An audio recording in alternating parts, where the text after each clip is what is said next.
This is Mike Mangini, and you are watching Sonic Perspectives.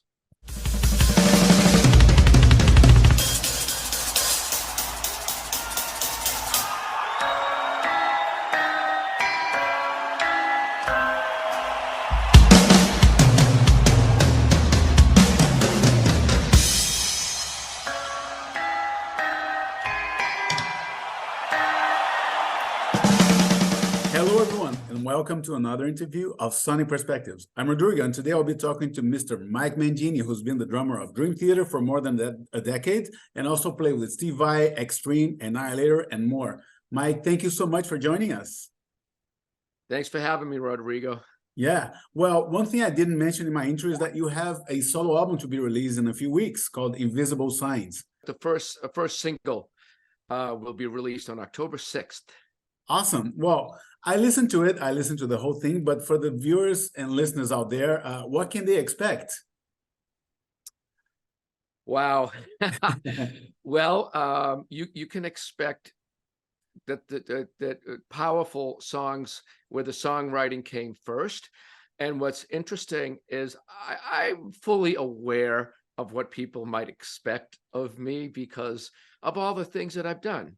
That's I can play a certain way, so those are the people that take me in and have me bring their ideas out, and play because I'm able to do it. So on this one, however, what I did is I used my drum set to support really the melody and the song, but I didn't just play, let's just say, a standard beat. What's interesting is any drummer would be able to hear any of these songs and play every section of every song except the solo section, which is where I'll use those other skills that are fun for me to play, using that drum set. So they can expect a rock metal edge power album with very short songs, heavy on the groove, and just a little bit of ghost pepper in there. Yeah, I like it. I mean, it's modern sounding, it's slick, but it's also heavy. To me, there's a soundtrack feel to it. I don't know if you've seen those horror movies where in the end there's always like a metal song on the credits. This is the type of song that would be a good fit for that moment in the movie. But thanks. Who do you know? There you go. Well, and on the record with you, we have Gus G on guitars, Jen Majura on vocals, Tony Dickenson from TSO on bass, and Ivan Keller of Animal Drive on rhythm guitar. How did each of these pieces get involved? Wow. So this project has a long history and development of the music over the years because I've been dabbling in it. Okay. I did at one point put a small band together some years ago, but then I was busy at Berkeley College, and then I joined Dream Theater, so of course I was in a band. Okay. And so I didn't do anything with this. But these guys came in that firstly I was traveling, and I don't remember what year it was, to be honest with you, but I went into a hotel, an airport lounge, and there was one open seat in this huge area in Istanbul. And I saw Gus sitting in the seat next to it. And I'd met him in New York City at Sirius XM with Jose Mangin, actually, whose name is almost like mine. But anyway, that sticks in my head. So anyway, I saw him and I walked over and I kind of put my back this way, and I was like, gosh, where am I going to find a seat? He says, hey, sit down here. And I was like, all right. And he asked me what I was doing, and I had I had my phone. I said, I'm just working on some solo stuff. He goes, no, let me hear it. I'm like, no, it's I did everything on it. It's just demo stages, virtual instruments, and some solos. He goes, what? And he took it and he listened to a portion of it, took the headphones out and said, I want to do this. I don't care. I'm in. So I'm like, wow. I'm like, thank you. So that's how Gus got involved. I've known Jen for a while, and I had helped her do one of her 1 minute spots. We had played a Stevie Wonder song. Oh yeah. Yeah, it was really, really, really cool. And Alex so, Coney was there too, wasn't he? On the same yes, year? yeah, Yeah. yeah, yeah, yeah, yeah, yeah. So, and then I was just working on this and working with different people, Mhm. just learning. And Mhm. I did some work with Dino Jelusick, and he suggested Gus and Ivan. Mhm. So it's like, okay, and that's how that happened. So that's how everybody came to be, just friends. You got to have friends, Yeah, somebody to call. of What am I course. going to do? Yeah. Yeah. Well, and the first single, like you said, is the title track, Invisible Signs, a very modern sounding song with a pop appeal as well, right? Yeah, yeah, Yeah. thanks. I mean, that came from, I know what I like, but I Mhm. also paid attention to what is popular, and Mhm. not just in general popular. What moves kids?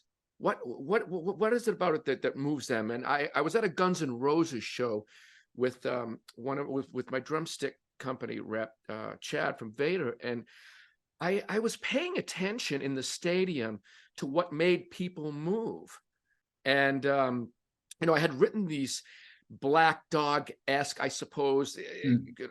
a hair, a little bit of, I guess, Rage Against the Machine put in, just because of the unison thing. It just Right. comes to mind.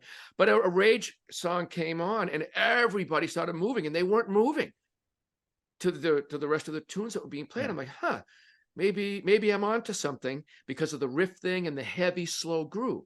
And so it confirmed for me that my love of that kind of a thing might work. And so I'm very happy that you pointed that out. Yeah. Yeah. And I mean, I know you wrote everything on virtual instruments, but what was written in terms of guitar solos and vocals before Gus G and Jen added their parts? I mean, was that a full on and they just Well, replicated what you had, or? yes, yes. Every like I sang. I can't sing. Okay, like this is a joke that I'm even saying this for everybody that knows me out there. Right. But well, actually, I did backup vocals once when I worked with Nuno Betancourt in Okay. '98.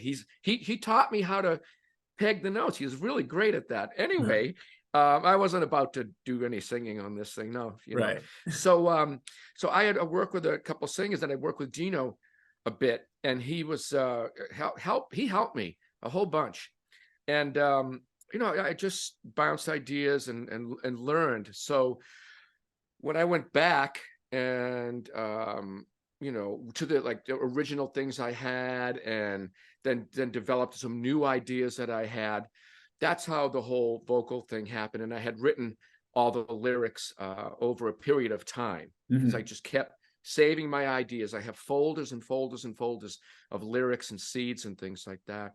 So that's how that end of it came to be.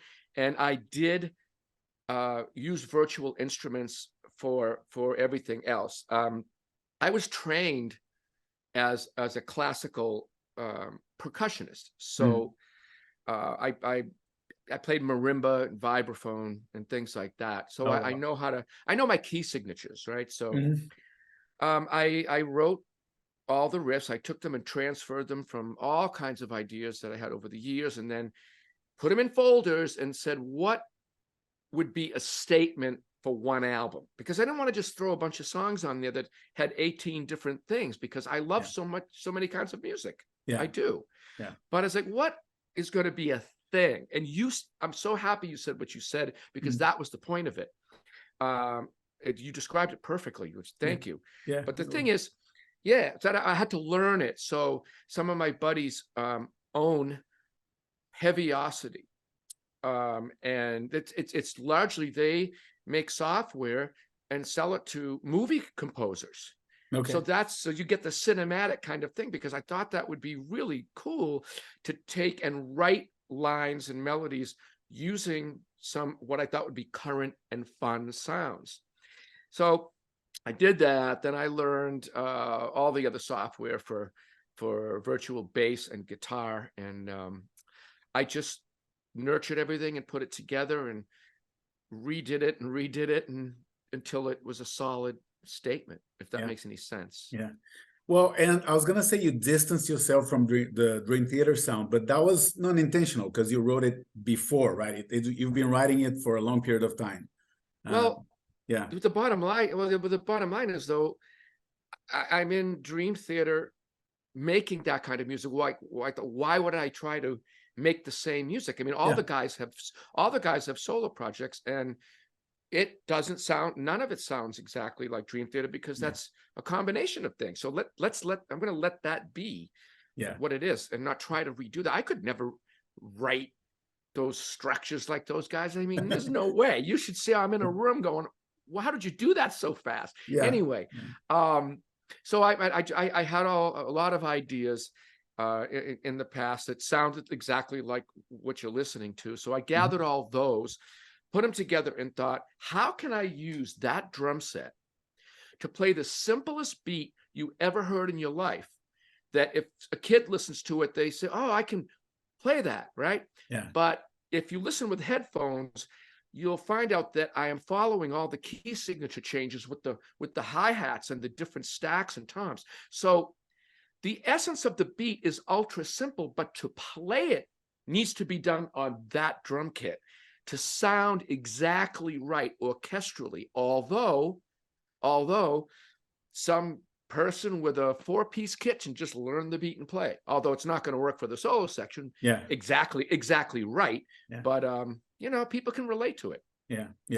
Well, with that said, Same Story has some Petrucci leads in there, like the Petrucci sounding leads in there, right? I don't. Gus did that. That's one of my favorite leads. I mean, they're all special, but they all fit. It's interesting because when Gus, first of all, I put all the solos on all the songs, and the way that I did that was done in when I was with Extreme, because I joined Extreme, and then Nuno kind of I got in the band, did a short tour, and then he just went away, and I was like, okay, why don't I buy some equipment and learn to write music better, because I had written already for the bands. But anyway, so I bought some equipment, and the solo section came up, but I had no way to let him know that this is where the solo goes. I could record on the mic going, solo section, it was like, here it is. And then you hear a beat and it's like, what do I do with that? So I took a pad drum kit that is in the apex shape like that, and I put all of the chords into a sound module, a vibraphone, because I knew vibraphone, right? And then I asked Nuno if I could use one of his amp heads and cabinets. So I went and got one of his amp heads and cabinets, set it up in my place, mic'd it, and I played the solos from the drums by tuning the module to the correct key signature each part. So when I was like, whoa, and I sent it over, and he responded very quickly and very positively. He's like, what in the what? Well, I'm sure he remembers that and can tell that story. But he was like, he's like, I want to play that. It was so crazy. And so I thought, why don't I do that for my album? Because it's so much fun. And then I can mimic it on the drums, because I know what I did to write it. So I did it. And then Gus came to me and said, look, I have to play some of your solos because they're insane. Okay. It's just like, it's almost like he was saying, these are so wrong. It's up a guitar, like, what is this? So, but he said, I gotta do my own thing here. And I said, go for it. Why don't you do that? And then we'll decide which one. So the bulk of the songs are him improvising, and then I matched him. And the other songs, I wrote the solos, and he matched me and the keyboard, because I played keyboards for the whole record too, but it wasn't playing like I'm a piano player. It was knowing how it works and playing and putting it into MIDI. It was that kind of a thing. Well, it's interesting now that you heard it. Well, Not Drowning, for example, is one of my favorites, and I love how you go crazy on the drums, even when Jen is singing the verses, right? It's not something you hear every day, right? The vocal and the drums mimicking the vocal.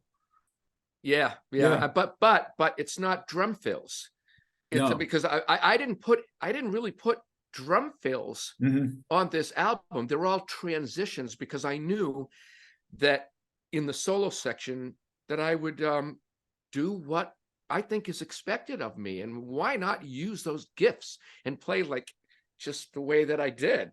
Do something with it, you know. But interesting you picked that one, because like everybody mentions that one, you know. It's like, all right, I'm getting the hint.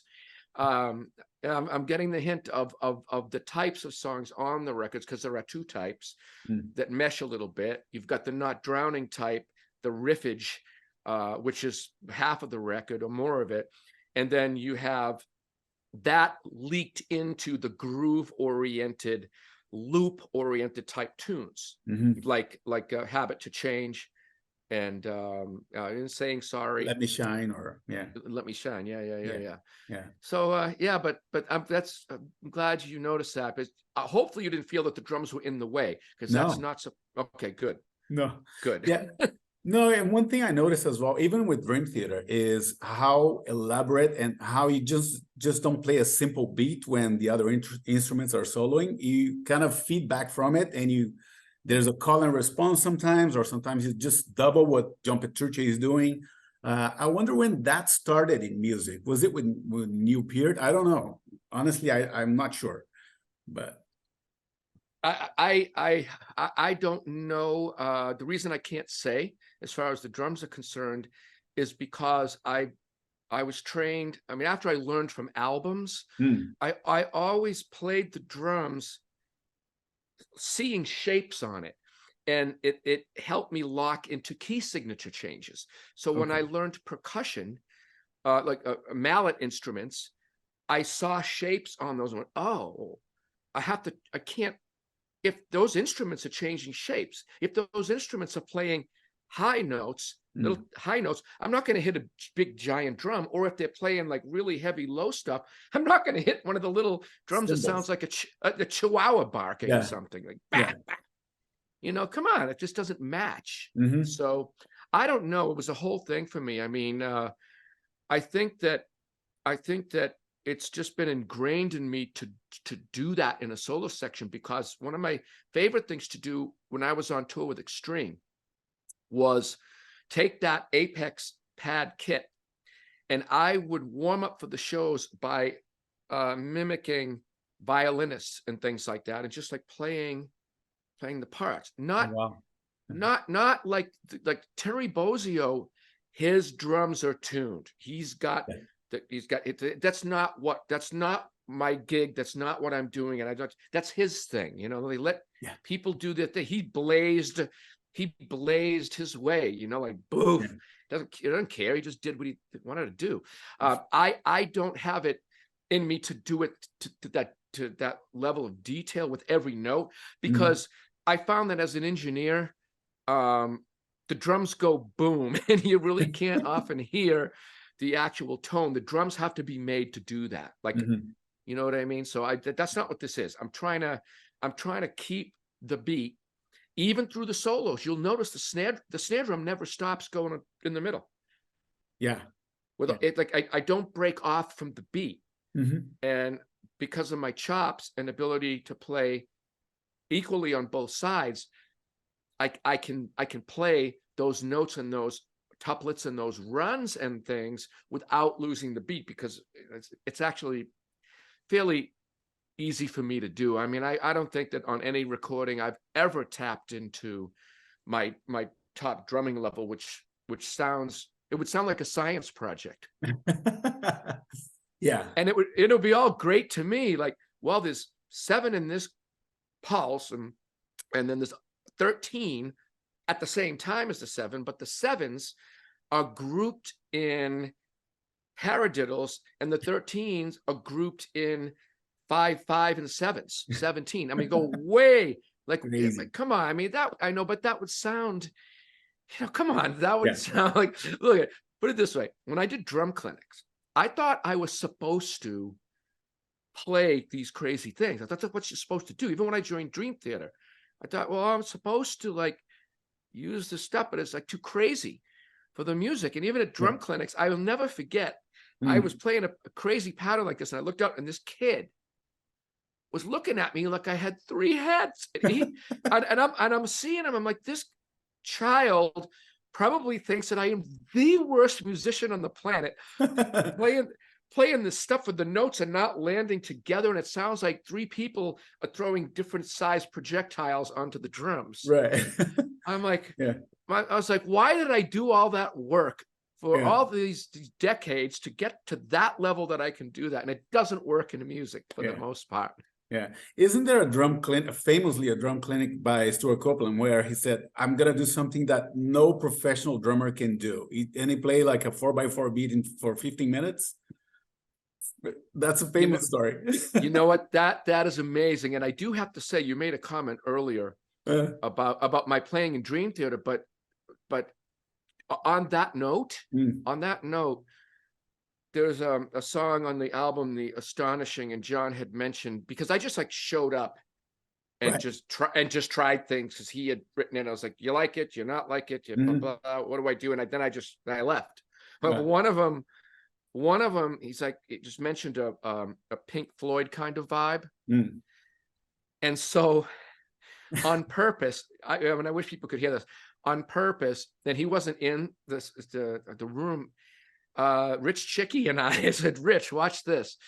I played a take of this long solo section. I forget what song it was, but I was playing a 16th note out, displacing, polyrhythmic, and it just sounded like someone went in there that didn't know how to play the drums and played like stuff. And it was so outrageous that I just did it for humor, just because we were just, laughing. Right. And I then said, watch this. I am going to play 0 fills. I'm going to play straight for the whole thing. And it's probably going to really, really, really either aggravate people. I don't want to aggravate anybody, but it's really going to do it. Or they're going to wonder why I did it. And that's what I hope. It's like, why did he do that? Well, because John's the composer and the producer and responsible for how the whole record sounds and all that stuff. And it's like, that's what he wanted, was the Pink Floyd vibe. And I said, well, let me try to take that to a level that is so abnormal for all of us, which is just play nothing. Right. So anyway, I did that, and that's why I did it. And I did it. So I'm not opposed to it, but yeah, whatever. Fair enough. Yeah. And well, it would be a shame if these songs from your solo album weren't played live. I mean, are you planning to do something with this album, like solo shows, or? I'm open. I'm going with the flow. I learned with my, let's just say in my history, I like keeping a cork board or ruining the paint on the walls by taping up notes. Right. I find that when I plan these grand things and all that, life deals me some different cards. Right.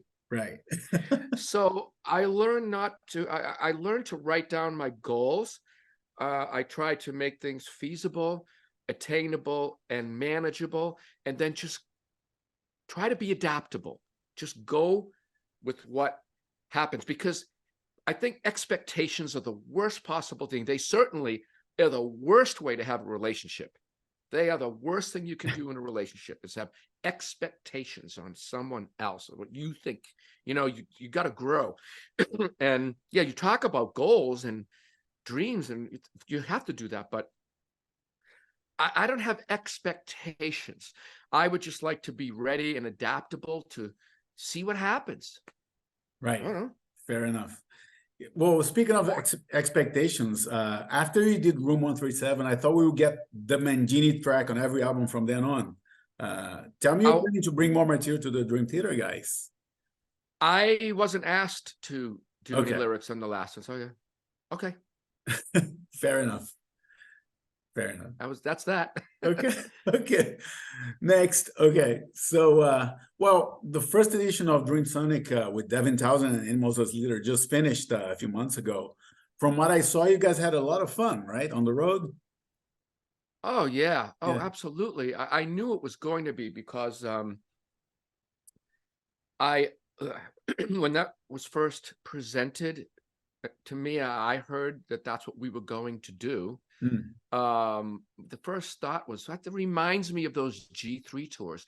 I was on the very first G3 tour with the one that they're going to do now, Eric Johnson and Steve Vai, who I was with, and Joe. Yeah. So, but the vibe with someone from this band would hang out with someone from that other crew, and that crew would hang out with this crew, and the bands would hang out, and I was in, these guys' tour buses and hanging out, and that's what Dreamsonic was like. And I knew it was going to be because I had spent so many of my wonderful years with Mike Keneally, who was playing with Devin, and from meeting Devin and working with him, I got along, and of course I got along with Darby, and Matt Gartzka had studied with me at Berkeley, so he just like zipped through my life. And then later on, I'm like, yes, when I was seeing him like do all these incredible things, it's like, so it felt so good, and it was great to be out on the road together. So that was the vibe, just having fun, enjoying playing music and supporting each other with that. Yeah. And I mean, on this tour, you used a much smaller drum set than your usual. And I saw other bands doing the same in recent shows of other bands, right? But is this the end of the massive drum kit on the road or not?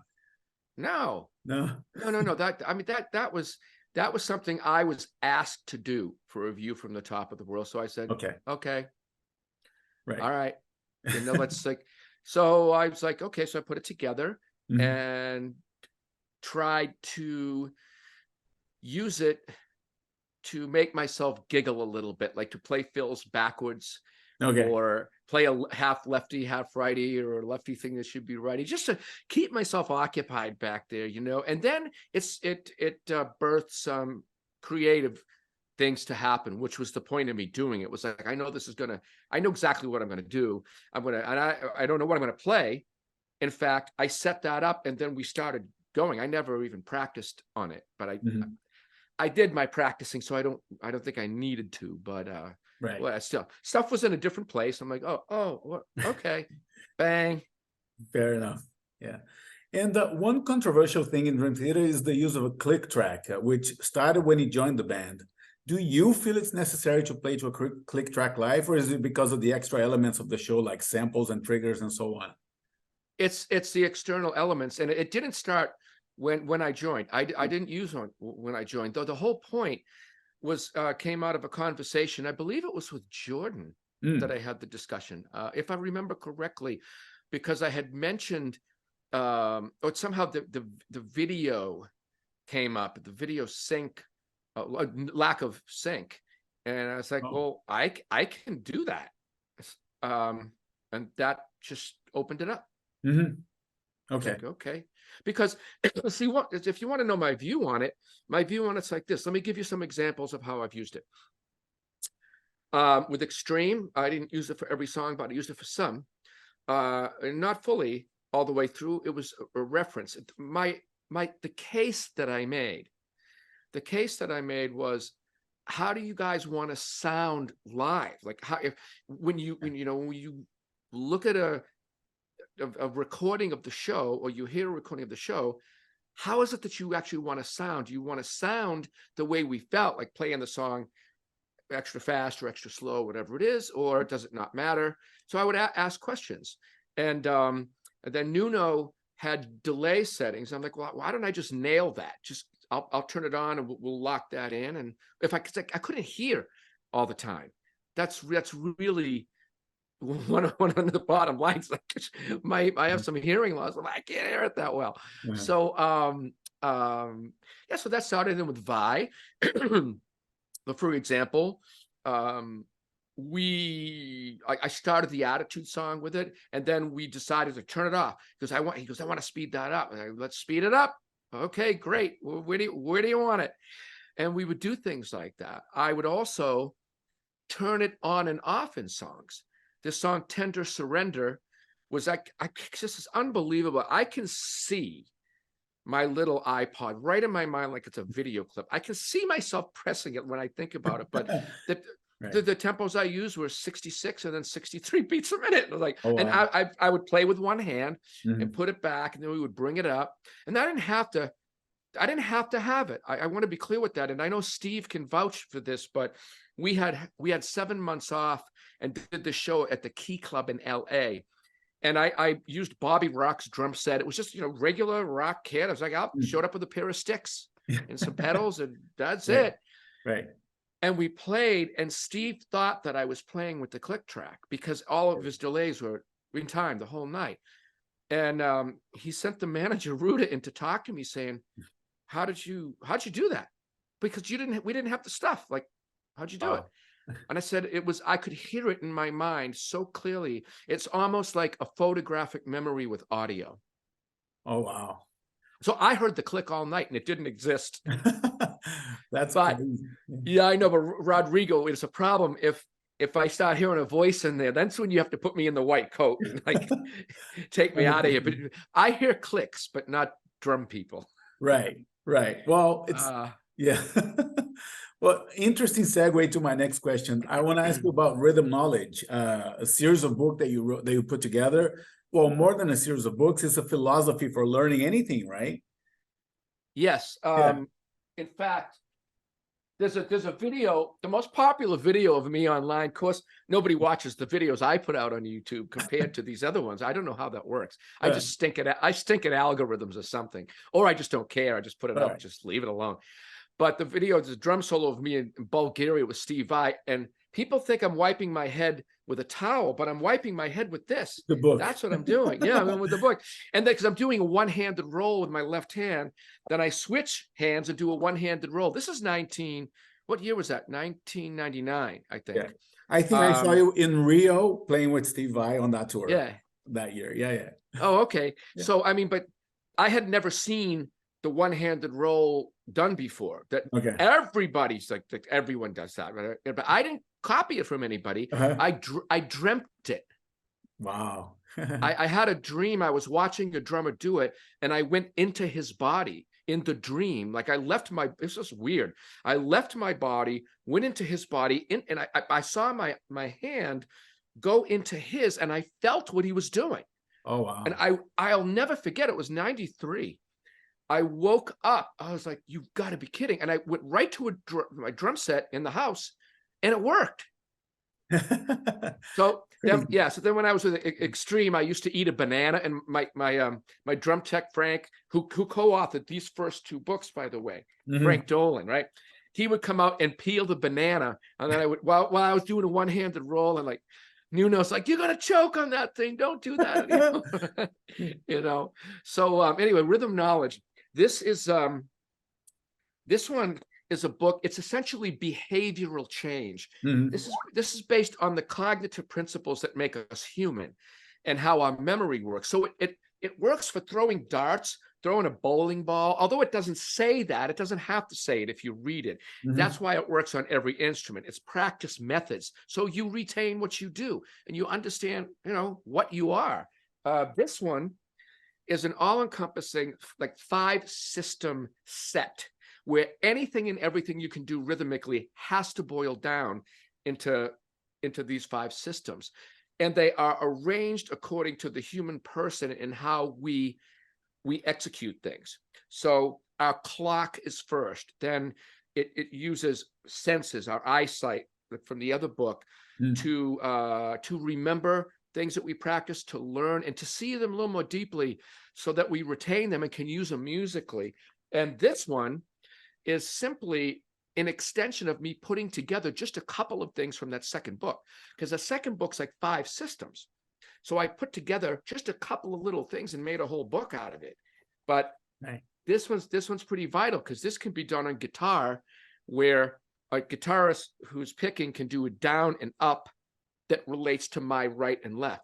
Okay. So they could be playing down, up, down, up, down, up, down, up, down, down, up, down, up, down, up, down, up, down, up, down, down. It's an odd time, 1 and 2 and 3 and 4 and 5 and 6, 1 and 2 and 3 and 4 and 5 and down, down.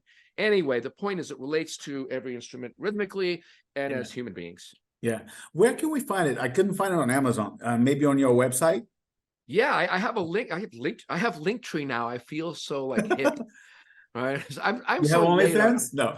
I'm late on everything. I don't know. I don't even know who anybody is that I get asked about music and what's on the radio, whatever. Right. I'm like, I'm too busy learning songs and writing, Yeah. doing stuff, whatever. So I have there's a Shopify. It's mikemangini.shopify.com. I'm selling the books there. Mhm. There's a music store named Steve Weiss that is also selling those. Those are not signed, so they're less than my books, which are signed. And those are the only two places you can get them right now. Okay, good stuff. I want to ask you about your other musical endeavors. I'm curious about your time with Annihilator and Extreme. Could it have been like longer collaborations? Could you have stayed with Annihilator a little longer, or maybe Extreme? Like when they returned to the classical lineup, were you invited to come back, or? No. My student Kevin is in the band, and he's no, he's solid in there. That's the right thing to be happening. Right. No, it's all timing. You know, Nuno was in a place where he wanted to go off and try a solo career for I don't know, it's like a dozen years or something like that. Yeah. I don't, something like that, whatever. I don't know exactly. So that's what he wanted to do. He took me with him for the first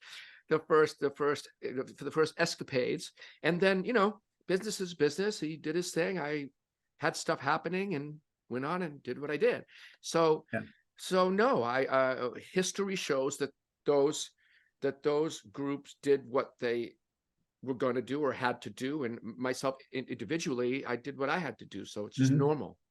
It's normal. Fair enough. And yeah, and I do have a few questions from the Dream Theater fans. I hope you don't mind. It's 4 or 5. It's nothing controversial or anything like that. But if you can, let's go through them. Is that okay? Yeah. So, what are some specific songs you like to play that you haven't played live yet with the band? Maybe 2 or 3. Octavarium, maybe. Yeah, that would be fun. Yeah. I can't. It's odd how I view a question like that, or songs, because I just go into them all the same way. Okay. You know, so I'm sorry that I don't have an answer, but it's like, yeah, or we didn't play a track off of Distance Over Time, so that would be fun to play. Yeah. Whatever it is, just because we didn't do it, you know. Fair enough. Yeah. Well, you know. Speaking as a fan, I love for you guys to bring back Illumination Theory. I love that song. I saw it 4 or 5 times on tour when you guys played it. But I get it. It's a complicated one to bring back live, right? They all are. I bet. Yeah. And another question is, since you joined Dream Theater, has everything that's been written come from ideas of specific writing sessions, or have you guys ever gone back to an idea from the previous albums before you were in the band? I don't know any unused ideas from previous albums, so I have no idea. I did none of that rings a bell. It's more they have ideas of what they want to do next. It's really John directing. John is the one going, this is what I want to do. This is what I want to do. And we're going to do this. I go, okay. He's the producer. So he's pretty much, he's responsible for that direction, that sound, the bulk of the music, putting it together and everything like that. It's like, I learned that from producing my own album, that these drums, I could have made them sound any way I wanted, like totally not like what they sound like. You can make them to anything you want. That's what a producer has the right to do. They gauge all of the sounds and the vibe and the whatever it is all together, and they make it into, they produce a final thing, in addition to being an agent of the record label and budgeting and doing all these other things, So that's pretty much it. So he'll direct it, and we get in there, and sometimes we work together and sometimes not. So it depends on what call he's making. All right. And now that you've been in the band for almost 13 years, what are some of the most difficult challenges in playing the music or being part of the band that you didn't expect when you joined? I wow. Again, it's like the song question. It's like I just Right, look at something and attack it. It's like right. what needs to be done, right? What needs to be done right now? Or how am I going to do that and go get through it? Hmm. Um, I think if I thought of things as difficult, well, then I would be more tired because I would be like, oh, I'm tired though. That's a lot of Right. playing, or wow, I would think about those things, Yeah. and it's like Yeah. that's not where my headspace is. But when I just have to get the job done. Right. Well, when I read that question, I thought more in terms of, the level of attention and people wanting to grab your attention. And hey, I saw you on such and such a show and that city here and there. I don't know if that bothers you or not, but Oh, nothing. The fact that someone's interested is a godsend. okay. I go, why would I like? It would be worse if they were like, Yeah. you know, Of course. you Yeah. know what I mean? So Yes. that's all good. Exactly. Okay. Yeah, you know what I mean? And again, it's like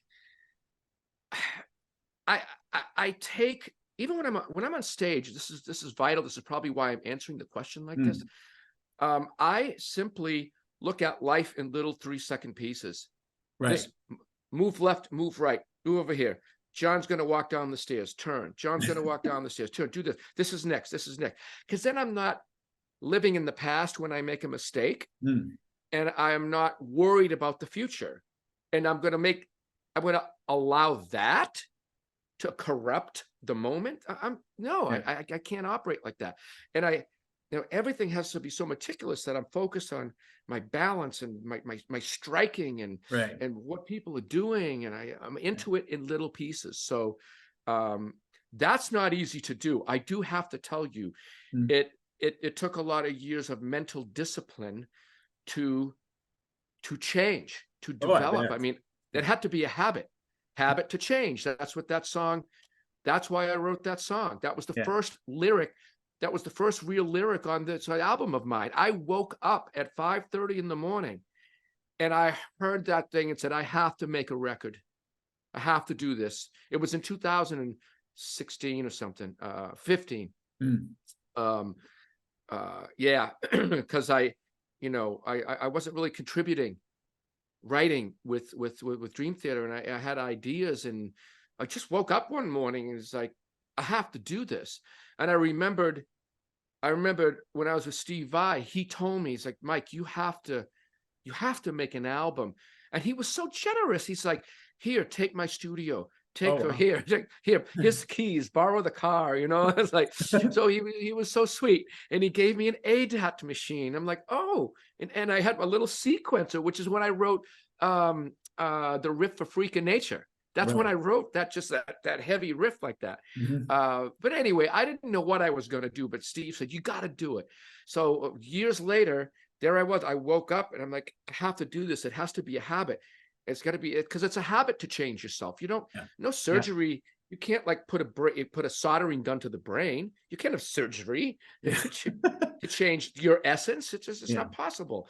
You can only do it by forming habits, and it's so difficult to make changes. Oh, yeah.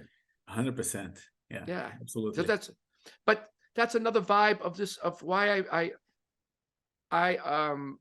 made the lyrics that I made. Mhm. There's just it can be deep for people, but I didn't want to go into it like that. Right. I wanted that to be an option, especially I know there are many fans, especially prog fans, that like to dissect things. Oh, yeah. And so Very much so. Yeah. that's why it's invisible signs, Mhm. because there are things to digest. There's stuff in there, right? Very All cool. throughout it. Yeah. It's like DNA through the Mhm. whole record. It makes like one statement. It's one DNA right Yeah. through it, and one strand. Yeah. And that's a song that makes you think critically, but you don't have to, because when I reformulated my whole approach to lyrics, I thought, who is successful at this, and why are they successful at it? And Mm. so when I studied it, I came to the conclusion that, especially with my cognitive studies, I'm like, well, people first take the information in and then they process it. That's why the meaning is not the most important thing. That's why you have essentially someone can sing do do do da da da, right? And it's like, how genius is that? Exactly. Because it sounds good. It sounds good. So with these lyrics, I'm like, they have to sound good. And that sort of allows me to kind of jettison to working with Jen, who, after I had completed other revisions and actually gone back to some original things, when I working with her, she mentioned certain consonants and things like that that I was using or not using, and she just like clued me in, because I had everything written in. As like, here, try this, and like, go ahead, make it sound right for your voice and be yourself. That whole thing, like, go for it. I'm not a singer. And she reiterated that point, like the way certain words hit. And I had done pretty well, but I don't think good enough. And so I made revisions based on her saying that. And so again, it was about the way they sounded.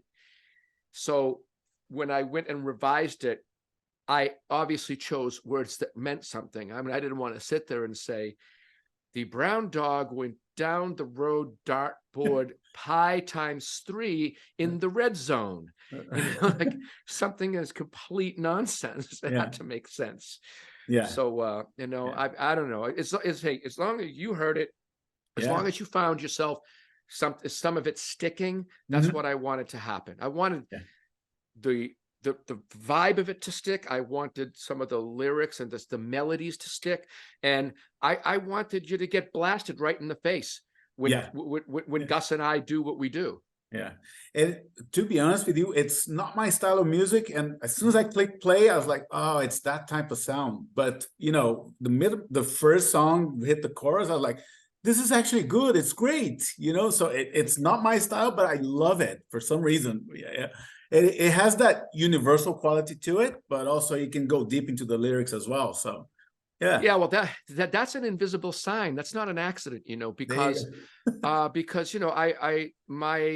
children listen to music that I don't listen to. They don't listen to what I listen to necessarily. So why did they like they liked it like that? I like that. I like that song, I was like, why? Like you're crazy and whatever. I'm like, well, I'm glad you said that. So you don't have to. I mean, because look at Rodrigo, how many albums do we all come across, we purchase, or we listen to? And man, the person who made that album's lucky if someone likes a song or two songs. That's I'm not asking for. I'm not asking for that. There's no way everybody would like everything. Although, there are some people that do that heard it, but maybe because it's their style or something. I don't know. But thank you for saying that. I'm actually happy. I'm actually happy that you said it wasn't your style, but that you liked it, because that gives me a lot of hope. I'm sure. And I hope you guys get a chance to play this material live. But we'll see. And last question for me is, what is next for you? I mean, new Dream Theater album, maybe starting to write in a few weeks, in a few months, or promotion of the new album, the solo album? I've been waiting to find out exactly what's going to unfold. So I haven't been given any kind of date. So I mean, directly, like, this is a plan, like, poof. So I don't know. But I've been ready to go. Okay. I mean, I'm doing my thing here. So we'll see. But I am, I have a lot. I have a lot to do to keep me busy for another 10 years. I mean, I can make more drum videos. I can write. I mean, I have a database of songs in 2 different styles. Oh wow. That are on that album. One of them is more straight up chords and strong melodies and things like that, and simple grooves. And the other stuff is just insanity. Time changes, riffs, complicated, not for the sake of it, but just because that's how the music feels right to me, right? I didn't want to put any in between beats on this album. I didn't want any odd time signature changes. I used those things in the solos on top of the 4/4. It's on top of the 4/4. It's within the beat, so people don't trip when they're walking down the street. You know? That's the style of this record, because I thought if I did that, I'll end it with, I'll share something interesting about popular, because you use that word. MIT did a study on an area of the brain that is apparently not engaged when a human being shows up to the world. It's not active, no matter in their life. It doesn't get active unless the person comes across polyrhythms. Interesting, like who figured that out, right? That's kind of funny. But they did a proof of it. This was not just some conjecture or something, right? This is they've got the data. This is the scientific method. That's a scientific method right here. This is what happens. And apparently, if you don't wire yourself for the in-betweens, the polyrhythms or the odd times, the in-betweens, that brain just becomes uncomfortable. It's why time change music isn't, quote, popular. The popular music doesn't mess with the boom chick kind of thing in basic terms, right? It doesn't mess with that. Even swing music has a 2 and 4 vibe to it, no matter what. Of course it can go crazy and all that, but the basic essence of simple music that people like around the world doesn't vary from that. And MIT, to me, they proved to me why. So if I made this album complex in that way, it's not like, well, it's not going to work, but it's not going to work for the bulk of people that just listen to a song that their friend played. So but if a person has wired this area, it becomes very satisfying to listen to music with a little more to it. Especially with those changes. I just didn't want to. I didn't want to do it on this. I wanted to use my tuplets, my groupings. There were some insane groupings on it. Gus is playing this stuff for like, like I didn't know what it was. I'm like, well, I got to listen to it, so I didn't know what to play. It's like, oh wow, that's a 13-note run or a 17-note run or a 14-note run, but the last 3 notes are kind of a little faster than the rest of the notes. So it's like, that's kind of a D polyrhythm there, but he just does it, So when is it scheduled for release, actually? Because I know it was for September and now it's November, right? Oh, well, the first single is going to be October 6th, and that has a video to go with it. Okay, awesome. That October 6th. There is likely another music release after that, and then the album itself doesn't have a direct date yet. I'm handling this the way I pretty much am handling everything else, of being adaptable, seeing like plus or minus a week or two here. So it looks like November. So to give time, because the first one has to marinate. And the second one, if we do that, is going to get out and marinate a bit, and then boom, here's the rest of it. So I don't know what's going to be second, because Not Drowning, but there hasn't been a person that didn't list that in their top 2. It's awesome. But then there are other ones that people mention because the songs are so catchy.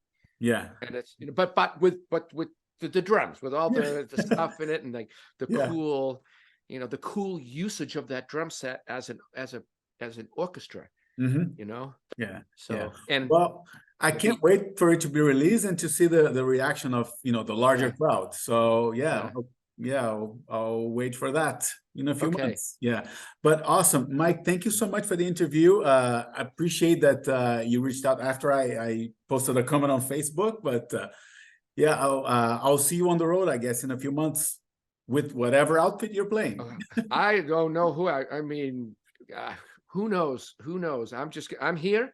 I'm ready to roll with recording. I am doing promos and drum things. Yeah. You know, and some other stuff too that I'm putting together. So yes, yeah, my whole brand basically. I've got a lot to do within that, especially teaching and education in the educational portion. Yeah. So all right. Anyway, Awesome. Thank All you. right. Thank you. Thank you so much, man. We'll be in touch. Cheers. Cheers. Bye-bye. Cheers. Bye. Bye.